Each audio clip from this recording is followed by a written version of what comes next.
자신이 살고 있는 집에 대해서 불만이 많은 청년이 있었습니다.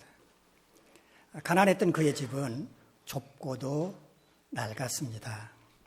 그는 마을에서 존경받는 노인을 찾아갔습니다. 그리고 자신의 고충, 자신의 불만을 털어놓았습니다. 청년의 말을 귀 기울여 잘 듣고 난 노인은 그 청년에게 이렇게 충고를 해줬습니다. 수탉 한 마리를 집안에다 풀어놓으시오. 노인이 시키는 대로 이 청년은 수탉 한 마리를 사서 집안에 풀어놨습니다. 그랬더니 사방에 깃털이 날리고 닭모이 똥 때문에 집안은 더러워지고 냄새가 진동했습니다. 참다 못한 청년이 노인을 찾아갔습니다. 그러자 노인은 아무렇지도 않게 염소 한 마리도 한번 같이 키워보라고 그랬습니다. 청년은 노인의 충고대로 염소 한 마리를 사다가 놓았는데 이번에는 염소가 닭을 쫓아다니면서 집안은 온통 더 엉망이 됐습니다. 노인을 찾아가서 불평하자 노인은 이번에는 암소 한 마리도 갖다 놓으라고 그랬습니다. 노인의 말을 듣고 암소 한 마리도 사다 풀어놓았지만 집안은 더욱더 아수라장이 되고 말았습니다. 이제는 집에서 잠을 잘 수도 없었습니다. 노인이 시켜낸 대로 다 했지만 상황은 점점 더 나빠지자 청년은 다시 노인을 찾아갔습니다. 묵묵히 청년의 불평을 다 듣고 난 노인, 그러면 이번에는 집안에 있는 가축들을 다 바깥으로 끌어내시오 라고 말했습니다. 집으로 돌아온 청년은 노인이 말한 대로 수탉, 염소, 암소를 모두 집 밖으로 끌어냈습니다. 그랬더니 이게 웬일입니까? 집안은 더없이 깨끗하고 조용해졌고 좁게만 느껴졌던 집이 그렇게 넓을 수가 없었습니다. 청년은 더 이상 살고 있는 집에 대해서 불평하지 않았습니다. 원망하고 불평하며 사는 사람도 있고 감사하며 사는 사람도 있습니다.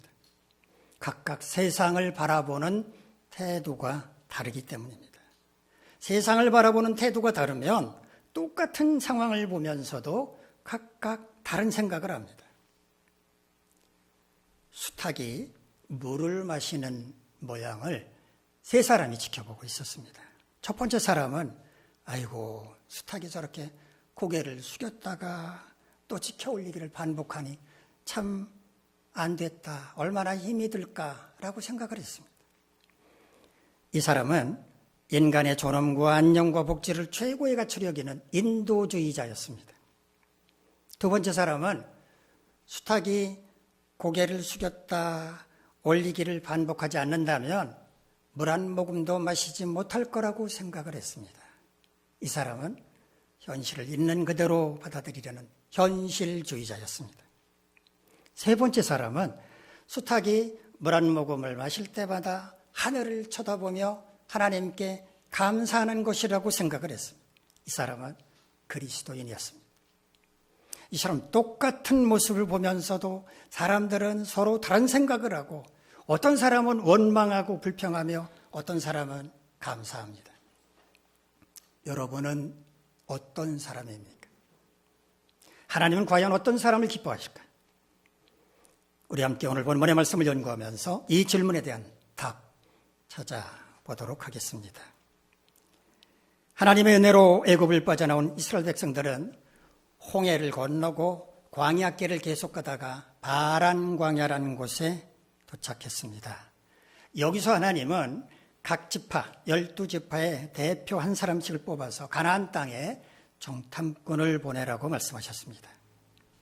하루 이틀이 걸릴 일도 아니었기 때문에 체력도 튼튼하고 상황을 보고 제대로 파악할 지혜로운 사람을 대표로 선발했을 것입니다.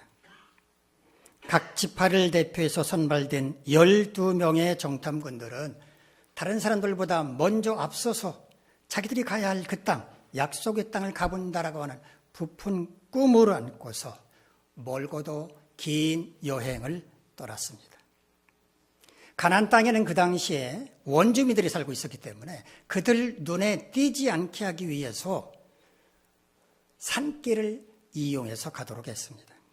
모세는 정탐꾼들에게 그 땅 거주민들은 강한지 혹은 약한지, 거주민들의 숫자는 적은지 혹은 많은지, 그들은 천막을 치고 살아가는지 아니면 산성을 구축하고 사는지, 그 땅은 농사짓기에 적합한 비옥한 땅인지 아니면 메마른 땅인지, 그 땅에는 나무들이 얼마나 많이 있는지 탐지를 한 다음에 그 땅의 실과를 얻을 수 있으면 구해가지고 오라고 당부를 했습니다.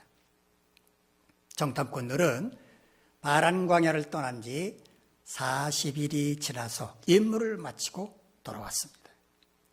광야에서 생활하는 것도 얼마나 힘들었겠습니까마는 그것보다 훨씬 가나안 땅 정탐하는 일은 힘들었을 것입니다. 아마도 12명의 정탐꾼들은 꾀죄죄한 모습으로 출발할 때보다도 훨씬 마른 모습으로 돌아왔을 것입니다. 이스라엘 백성들은 장차 자기들이 갈 그 약속의 땅을 먼저 보고 돌아온 정탐꾼들을 따뜻한 마음으로 맞아들였고 그들로부터 그 땅에 대한 보고를 받기 위해서 한자리에 모였습니다. 아마 백성들은 모두 다 큰 기대를 안고 있었을 것입니다. 이날 보고는 어느 지파에 누가 담당했는지 어떻게 그런 결정을 내렸는지는 알 수가 없습니다만 분명한 것은 유다 지파 대표 그리고 에브라임 지파 대표는 아니었다는 겁니다. 보고자는 에스골 골짜기에서 꺾어온 포도송이 그리고 석류, 무화과 나무의 열매를 보여주면서 우리가 갔던 그 땅, 가나안 땅은 정말 젖과 꿀이 흐르는 땅이었다면서 이게 바로 그 땅에서 우리가 가져온 실과라고 보고를 했습니다. 백성들은 기뻐서 환호성을 쳤을 것입니다. 그런데 보고자의 얼굴빛이 어두워지면서 그 땅에 대해서 좋지 않은 것들을 말하기 시작합니다. 그 땅 거주민들은 강했고 그들의 성은 견고하고 컸으며 거기서 거인족인 아낙 자손도 보았다고 말했습니다. 조금 전 환호성을 지르던 분위기는 온데간데 없이 사라지고 여기저기서 탄식 소리가 터져나왔습니다. 이스라엘 백성들이 두려워하는 강한 민족들, 아말렉족, 헷족속, 여부스족속, 아모리족 속이 그 땅에 살고 있다는 말을 들었을 때는 여기저기서 웅성거리기 시작을 했습니다. 이날 보고대회는 가나안 땅의 정탐꾼으로 갔던 12명의 대표들이 백성들을 보고 나란히 앉아있는 상태에서 누군가가 대표 한 사람이 나가서 보고했을 것으로 보이는데 상황이 점점 심각하게 돌아가자 자리에 앉아있던 갈렙이 일어서서 백성들 앞으로 나가서 진정시키며 말했습니다. 여러분, 우리 올라가 그 땅을 점령합시다. 얼마든지 우리는 할 수 있습니다. 그러나 그때 뒤에 앉아있던 다른 정탐꾼 대표들 가운데 누군가가 일어서서 갈렙의 말을 가로막으며 말합니다. 아닙니다. 그 땅에 사는 사람들은 우리보다 훨씬 강합니다. 우리는 도저히 그 땅을 점령할 수가 없습니다. 우리가 보기에 그 땅 거주민들은 사람을 삼키는 땅에 살고 있습니다. 사람을 삼키는 땅. 우리는 그 땅에 가면 다 죽는다는 말이나 마찬가지였습니다.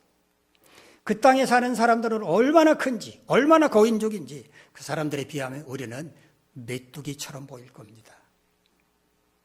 백성들은 갈렙이 하는 말은 귓등으로 흘려듣고 나머지 정탐꾼들의 말을 듣고 소동을 벌이기 시작했습니다. 밤새도록 소리 높여 통곡했고 모세와 아론을 원망하면서 애굽에서 죽도록 내버려 둘 것이지 왜 여기까지 우리를 끌고 왔느냐. 하나님도 너무하시지. 왜 우리를 그 땅으로 인도해서 죽게 만드는 것이냐. 사로잡히게 하는 것이냐. 차라리 애굽으로 돌아가는 게 낫겠다면서 선동을 했습니다. 하나님을 향해서도 원망하고 불평한 것입니다. 거기서 멈추지 않았습니다. 말로만 그치지 않았습니다. 모세와 아론 제껴두고 우리 새로운 지도자를 뽑아서 애굽으로 돌아갑시다 라고 백성들을 선동했습니다. 이런 상황에서 지도자인 모세와 아론은 어떻게 대처했는가? 백성들 앞에서 엎드렸습니다. 엎드린다라고 번역한 히브리어는요, 나팔이란 말입니다. 전쟁에서 패하다, 낙심하다, 풀이 죽다, 넘어진다 이런 뜻입니다. 모세와 아론은 왜 백성들 앞에서 엎드린 걸까요? 두 사람이 뭐 잘못한 게 있으니까? 어리석은 백성들이 정탐꾼들의 말만 듣고 소동을 벌이고 있는 건데 그게 모세와 아론이 백성들 앞에서 엎드릴 일이었을까요? 모세와 아론은 백성들이 소동을 벌이게 되자 자기들의 힘과 능력으로는 어떻게 잠잠하게 할 수가 없다고 판단을 내리고 백성들 앞에서 백기를 든 것이나 마찬가지였습니다. 지도자로서의 권위를 포기하고 만 것입니다. 이런 광경을 보면서 옷을 찢고 분개한 두 사람이 있었는데 정탐꾼으로 가나안에 같이 갔던 여호수아와 갈렙이었습니다. 두 사람은 스스로의 옷을 찢으며 울분을 토했습니다. 백성들이 아니 저 사람들 왜 저러는 거야 하면서 잠시 잠잠해졌을 것입니다. 두 사람은 백성들에게 이렇게 소리쳤습니다. 여러분 왜 우리 말을 듣지 않는 겁니까? 우리가 정탐하고 온 그 땅 기가 막히게 좋은 땅입니다. 하나님께서 우리를 기뻐하시면 하나님께서 우리를 도와주시면 우리는 얼마든지 그 땅 점령할 수 있습니다. 그 땅은 정말 젖과 꿀이 흐르는 곳입니다. 우리 하나님을 거역하지 맙시다.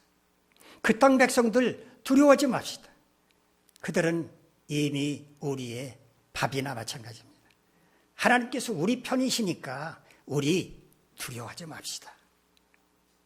그러나 백성들은 여호수아와 갈렙의 말을 듣기는커녕 오히려 두 사람을 향해서 돌을 던지고자 했습니다. 바로 그때 회막을 덮고 있던 구름이 오히려 떠오르더니 이스라엘 백성들 오히려 이동했습니다. 보다 못한 하나님께서 백성들 앞에 나타나신 것입니다.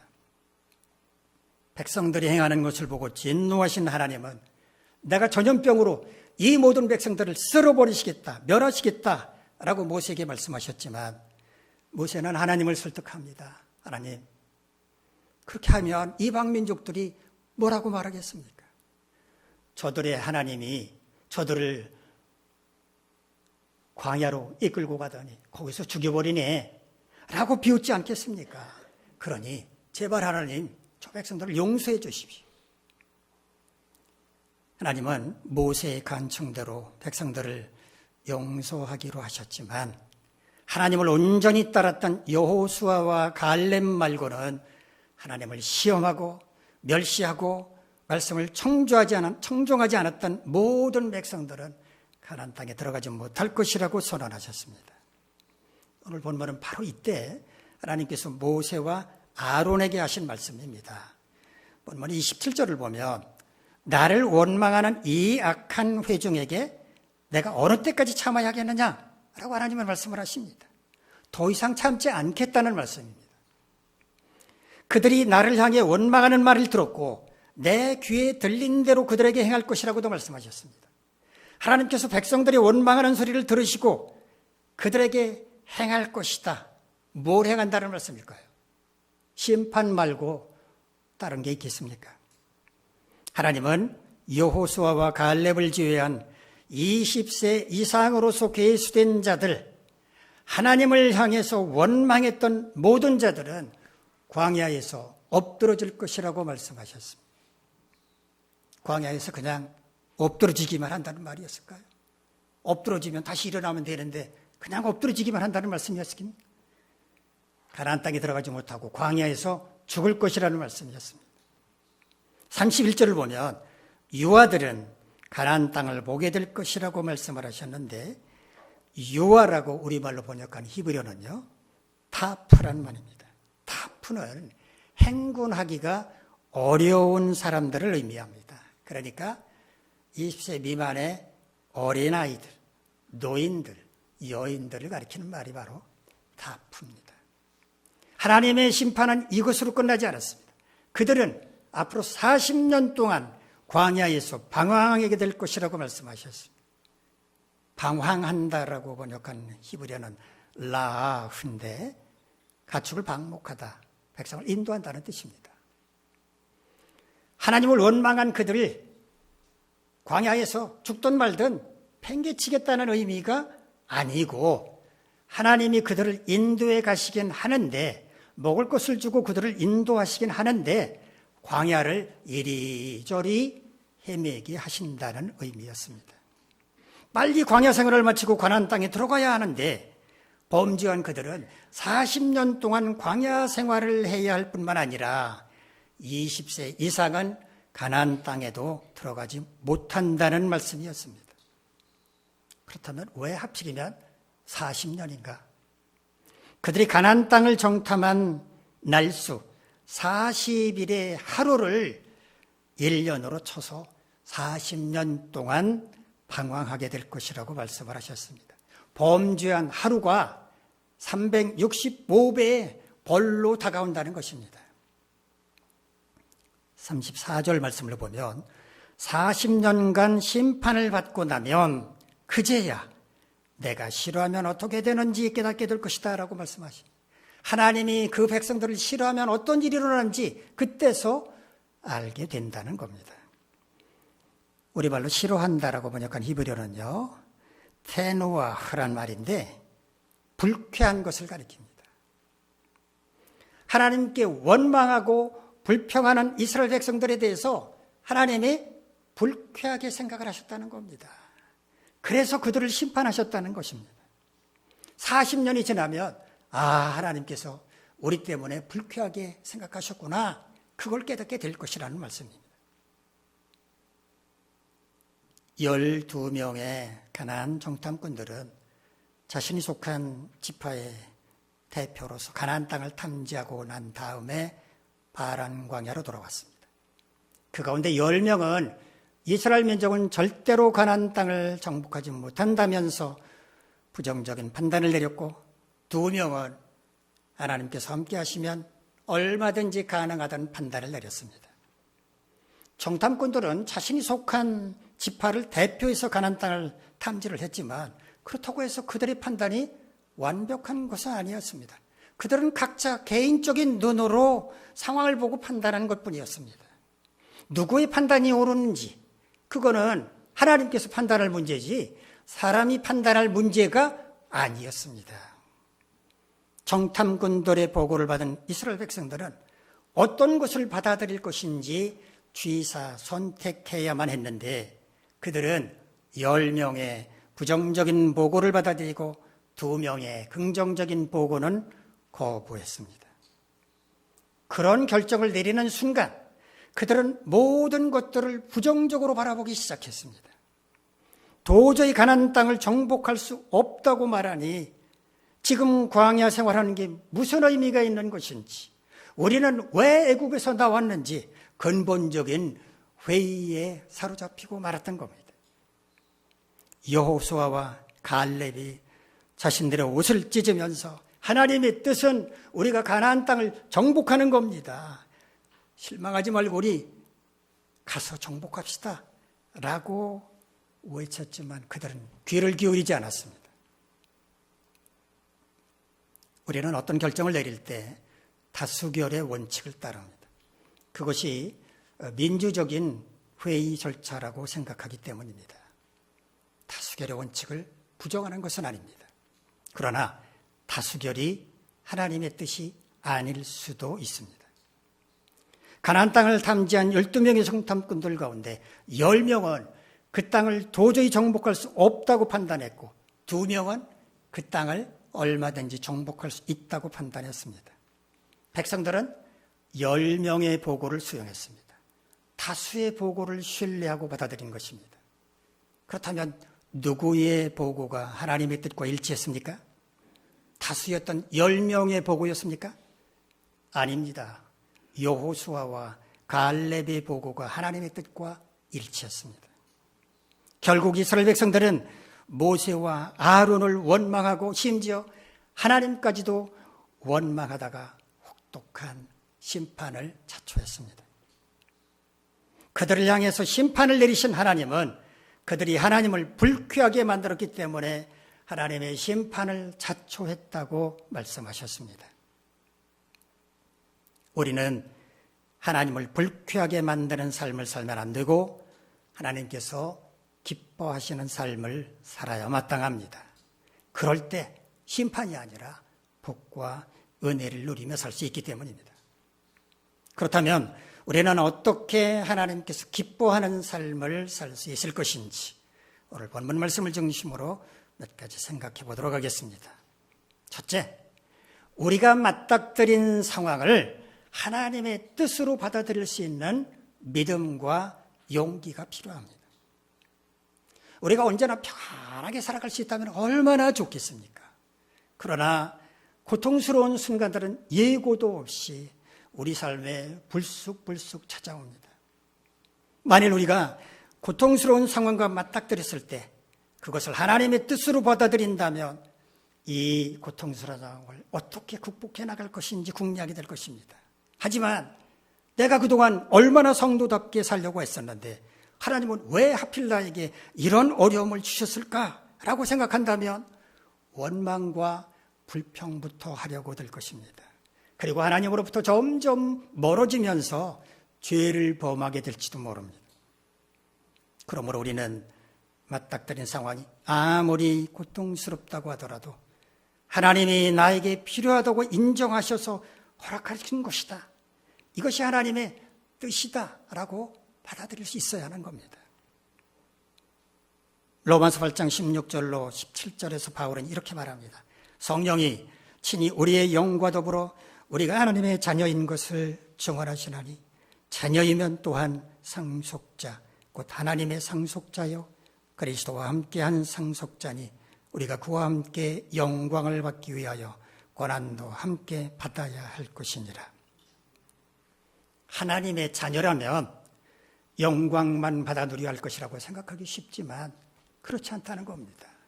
고난도 함께 받아야 한다라고 말합니다. 잠언 3장 12절을 보면 하나님께서 사랑하시는 자를 징계하시기를 마치 아비가 그 기뻐하는 아들을 징계하는 것 같이 하신다고 말씀합니다. 아비가 아들을 징계하는 것은 그를 미워하기 때문입니까? 그를 사랑하기 때문에 그가 어긋난 길 가지 않고 더 잘되게 하려는 마음으로 가슴이 아프지만 징계하는 것 아닙니까? 하나님도 마찬가지라는 겁니다. 사랑하는 자녀가 잘되기를 바라는 마음으로 징계하신다는 겁니다. 만약 자녀가 징계하는 아버지의 마음을 헤아린다면 오히려 아버지에게 고맙다고 말해야 하지 않습니까? 우리가 삶의 현장에서 고통스러운 상황을 맞닥뜨리게 되었을 때 이것이 나를 사랑하시는 하나님의 징계로구나.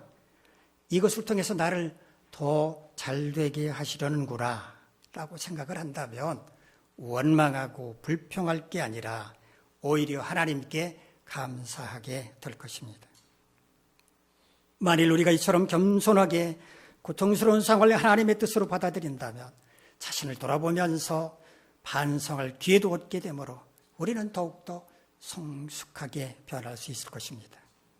더 나아가서 하나님은 이런 겸손한 자에게 그 상황을 더 잘 해결할 수 있는 지혜와 능력도 주실 것이기 때문에 두려워하지 않고 담대하게 맞서게 될 것입니다. 혹시 예기치 않게 고통스러운 상황과 맞닥뜨리게 되었다면 원망하거나 불평할 생각부터 품을 게 아니라 이게 하나님의 뜻이로구나 받아들인 다음에 하나님이 주시는 지혜와 능력으로 해결해 나가시기를 간절히 바랍니다. 둘째, 하나님은 우리에게 가장 좋은 것을 주시는 분이라는 것을 확신해야 합니다. 마태복음 7장을 보면 예수님께서는 기도할 것을 강조하면서 이렇게 말씀을 하십니다. 우리 오늘을 보면서 한번 같이 읽겠습니다. 시작.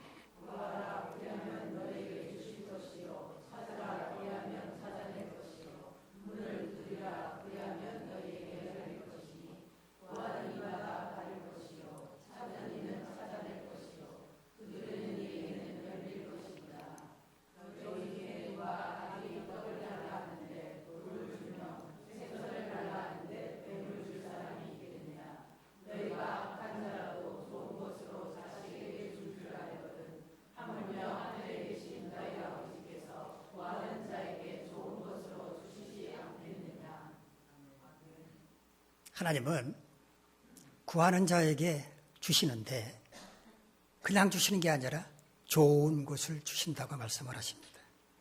그런데 구하는 자에게만 좋은 것을 주실까요?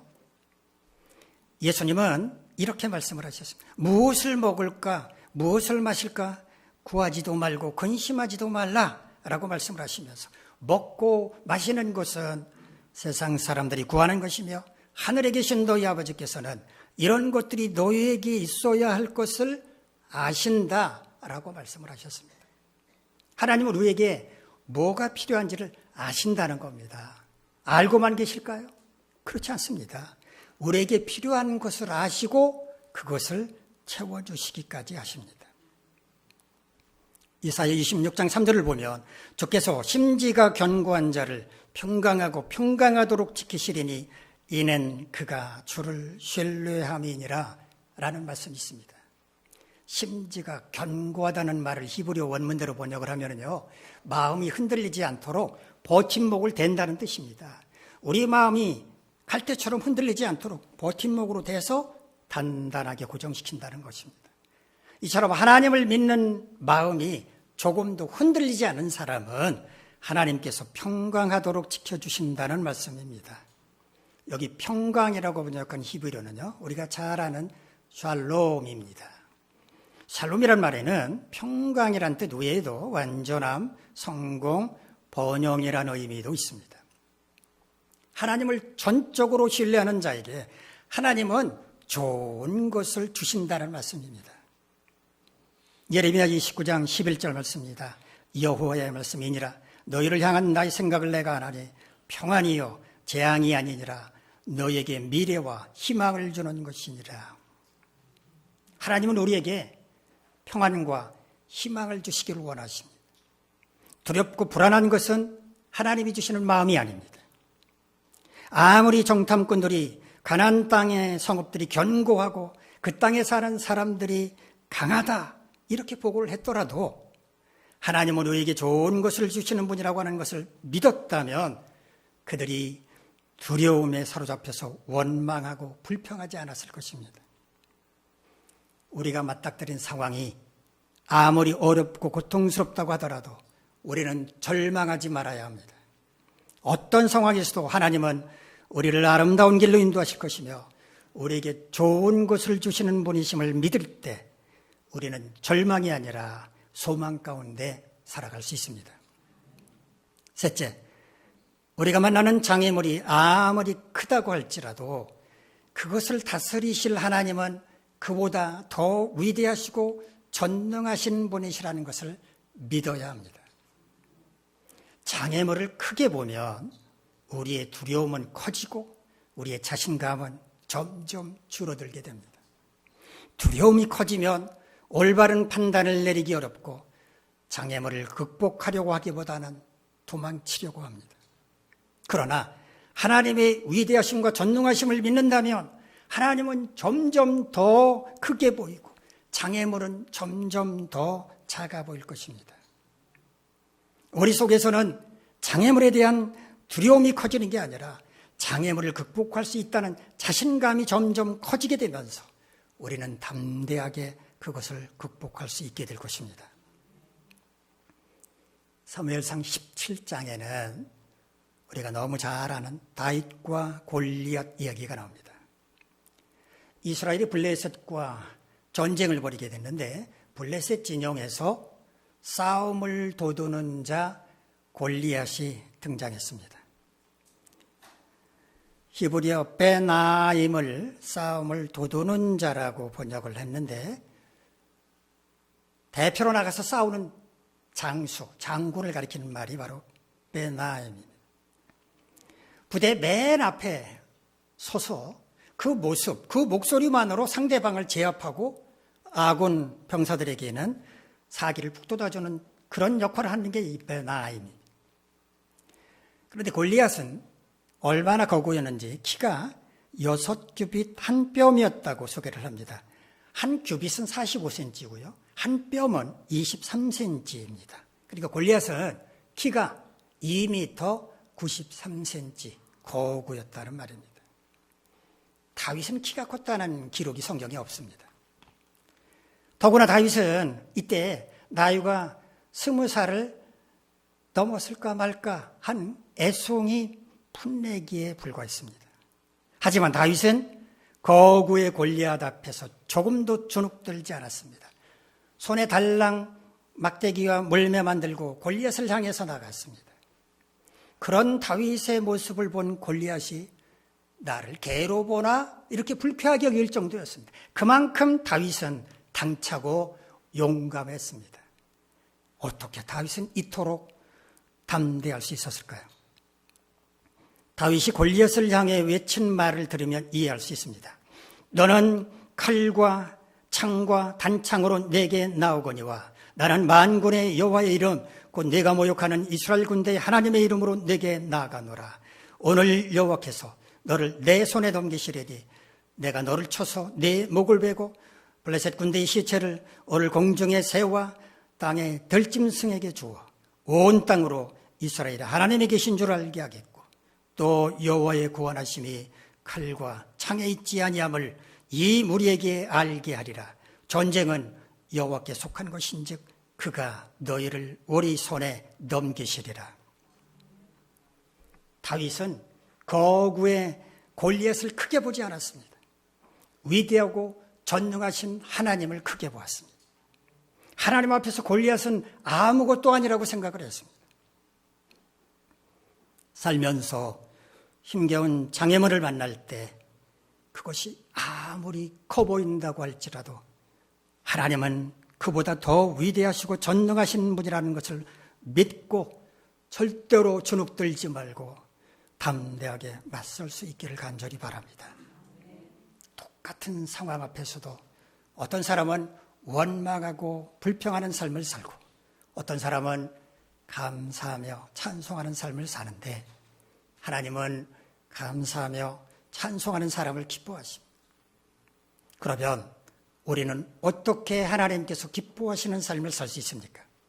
첫째, 우리가 맞닥뜨린 상황을 하나님의 뜻이라고 받아들일 수 있는 용기와 믿음이 필요합니다. 하나님께서 우리에게 필요하다고 판단하셔서 그 상황을 허락하셨다는 것을 깨닫고 하나님이 주시는 지혜와 능력으로 대처해야 합니다. 둘째, 하나님은 우리에게 가장 좋은 것을 주시는 분이라고 하는 것을 확신해야 합니다. 우리를 지으시고 우리의 삶을 이끄시는 하나님께서 설마 우리에게 나쁜 것을 주실 리가 있겠습니까? 셋째, 우리가 만나는 장애물이 아무리 크다고 할지라도 그것을 다스리실 하나님은 그보다 더 위대하시고 전능하신 분이라고 하는 것을 믿어야 합니다. 하나님의 위대하심과 전능하심을 믿으면 두려움은 사라지고 자신감은 높아져서 담대하게 장애물을 극복할 수 있게 될 것입니다. 여러분 모두 모세와 아론을 원망하고 심지어 하나님을 향해서 원망하다가 혹독한 심판을 자초했던 이스라엘 백성을처럼 되지 마시고 하나님께서 기뻐하는 삶을 사심으로 심판이 아닌 복과 은혜를 누리며 사시기를 간절히 바랍니다. 기도하겠습니다. 거룩하신 하나님, 우리 모두 하나님이 기뻐하는 삶을 삶으로써 하나님이 주시는 은혜와 복을 누리며 살게 하옵소서. 예수님의 이름으로 기도하옵나이다. 아멘.